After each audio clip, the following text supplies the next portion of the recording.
Today's video is sponsored by Star Trek Online to tell you about the return and reimagining of an old fan-favourite mission. Go back to the game's past and join Robert Picardo as the Doctor and Lisa Lo Cicero as Lieutenant Miral Paris as they navigate controversy and conspiracy on their way to build an alliance with the Klingon Empire against the all-powerful Species 8472. But that's not all. There will also be the new Tier 6 Covort Flight Deck Raptor, which you can visually customise to look like it's from TNG or Lower Decks, and is earnable for free by playing through the seasonal event called Undiscovered, which runs on PC from right now until August 6th. If that's not enough for you, then you can also go out and explore and defend the galaxy by engaging with the new randomised deep space encounters. So check out Star Trek Online using the links in the description and pinned comment below.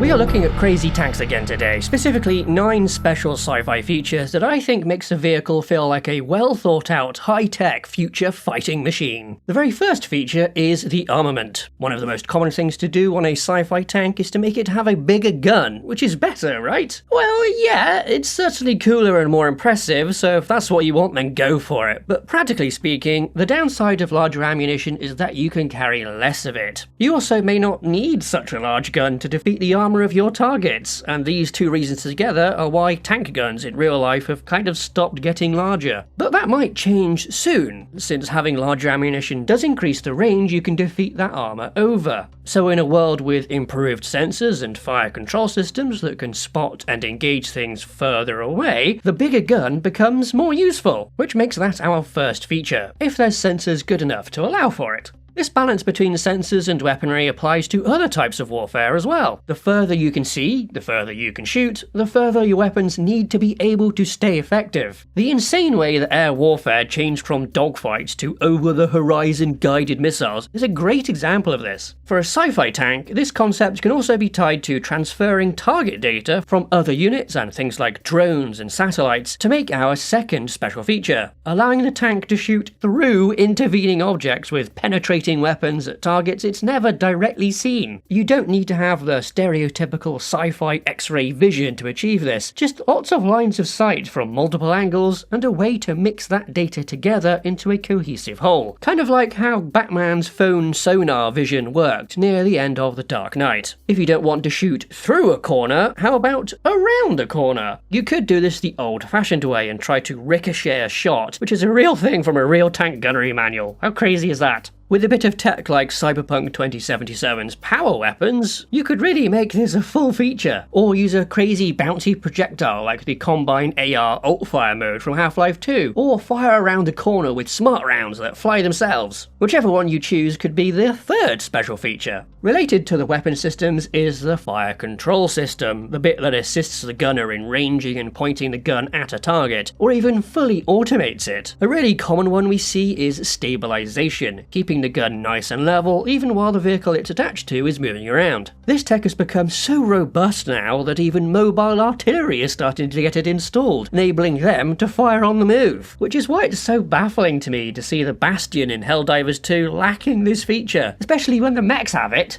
Other fire control systems that get left out even more commonly are range finding and being able to automatically track and lead a moving target. To be fair though, there is a good reason for this in video games, since those tasks get left up to the player to make hitting shots fun and engaging. But I think it's possible to have using and mastering the fire control system be the gameplay too, though this is far more niche. Going back to future tanks, these fire control systems are probably going to get so advanced the crew is just going to be tapping things on a screen that the computer has spotted and highlighted already for them. So our fourth special feature means the tank is doing all the work, leaving it up to the humans to tell it to fire, or maybe even removing that to speed up the process even more. That is, if you trust a machine enough to be making those decisions. If you do keep your crew, another way to differentiate a future tank is to put them in different places within the a vehicle, which is our 5th special feature. The easy one that we're seeing a lot of designs moving towards now is putting them all deep down in the hull, with an uncrewed turret. This keeps the crew best protected and behind cover, though it does require cameras for visibility around a vehicle. A more wacky idea is to flip that and put everyone in the turret, something which was tried on the joint US-German MBT-70 project. Yes, this includes the driver, who was in their own little turret on the turret, which always turned to face forward, making sure to give the driver motion sickness when the turret was turning. Far less practical, but it is interesting. The 6th special feature is more of a whole design element, which is building the vehicle for specific environments. This can be something simple, like making sure a tank for a hot environment has air conditioning, or opting for a lighter vehicle for a heavily forested environment. But did you know there's considerations for altitude as well? Thin air up in the mountains means internal combustion engines need to work so much harder, so this is another place where lighter vehicles are better off. And for any engine that uses air cooling, they're also going to run a lot hotter because there's less air to transfer waste heat to. This line of thinking really expands when you get into crazy sci-fi stuff, because now there's all sorts of different atmospheres on different planets to think about. Somewhere may not have any oxygen in the air, or have no air at all, so running internal combustion means bringing along your own oxygen, or opting for a different power source entirely. Maybe you want to run on fuel cells, or crazy batteries, or micro fusion generators, whatever you want. And any of these things could also have their own pros and cons, making one better for environment X, and another better for environment Y. I find this far more interesting than just doing a magical power plant that works anywhere, but I can see how this level of detail is a bit much. Making a cool tank model to drive around in a video game or for a movie doesn't need to go down to that level at all, but for any follow-up lore document, it's a cool detail to consider, just like what happened with the APC from Aliens. A related sci-fi environmental factor, and our penultimate special feature, is designing around differing levels of gravity. A strong gravity world is going to put far more stress on the components that move a ground vehicle around. Even the turret is going to be under more stress, since that too is a moving part. It seems likely that more lightly built vehicles would be more appropriate for such a planet, which also applies to what your enemy is fielding. And that means the weapons you put on the tank can also be lighter, since they need less punch. Even the viability of specific weapon types depends on the level of gravity, at least if it's firing a projectile that has mass. If it's on a heavier gravity world, the shot is going to drop faster, reducing its range. But lasers don't care about that, unless you're having a laser tank battle on the event horizon of a black hole. Though frankly, if you're doing that, then you've probably taken gravity into account in the design of your ultra-tech hyper tank. The inverse to all this is lower gravity, but then that has its own downsides, like reduced friction on the ground, meaning acceleration needs to be tuned a bit differently, or having a much larger contact patch from bigger wheels or wider tracks. And it's not like you can always just make a vehicle bigger and heavier here with no bad things happening, since while the weight may be lower when gravity is, mass never changes, and so neither do things like momentum and inertia. And all that means if you still want good protection, you're going to have to start getting into lower mass solutions than just slapping on increasingly thicker armor plate. In real life, this is achieved with different types of armor, going for composite or spaced armor, or even better, active protection systems, which automatically shoot down incoming missiles before they even touch the vehicle. If you really want, you can opt to rely on that instead of armor, and the sci-fi improvement of this is of course an energy shield of some variety. And all of that is our penultimate special feature. Our 9th and final special feature is a method to never be shot at in the first place. Specifically, this could be stealth features, or just being a bit clever and sneaky, or even, to tie things back together in a big neat package, having great spotting systems and being able to engage a threat before it sees you, even if it's through obstacles or around corners. While these are all features for armoured ground vehicles, many of them are also applicable to other types of craft, and even infantry. Follow these chains of thought and you can really come up with some interesting and fun ideas for your own designs.